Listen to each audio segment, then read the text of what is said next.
Down in the second round, we've got offensive tackle Ozzy Trapilo, who's been engaged in a position battle with Braxton Jones.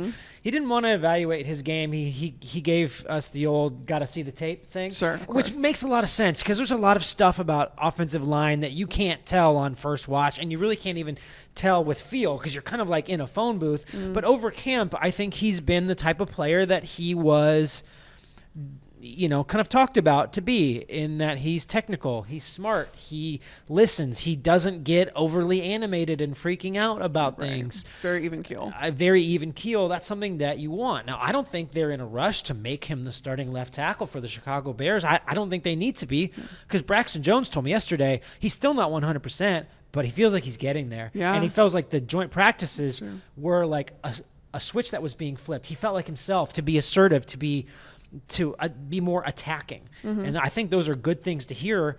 But Ozzy's making it tough. And I think who drafted Ozzy? Ben Johnson and Ryan Poles this year. So. Other fun story about Ozzy. Did you know that his dad played with our very own Tom Waddle? Yes. Found that out at Boston College. This is the second generation Boston College offensive lineman. Boston College offensive linemen too, to me, it shows up across the league.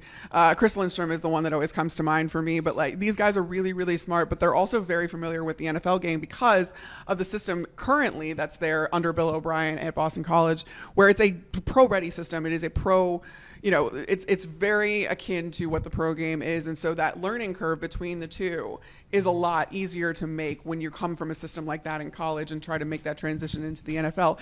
And I think they bring up a great point about this staff drafted him. And also the second round for a left tackle, it's a great place to get a left tackle. I mean, there's a lot of guys that do come out of the first round, and those are more of the sure things, but you see it across the league, second, third, fourth round guys that are starters, vested starters, on this offensive line. So I think that was a very conscious decision by this staff to bring in competition at left tackle at the very least. And then at the very best, he is the left tackle that you go with. I think that's still on the table for as much as Braxton Jones is starting to feel like himself, starting to look like himself, and does have the advantage of being the incumbent in this competition. I think that Ozzy Trapilo has really given him a lot of competition.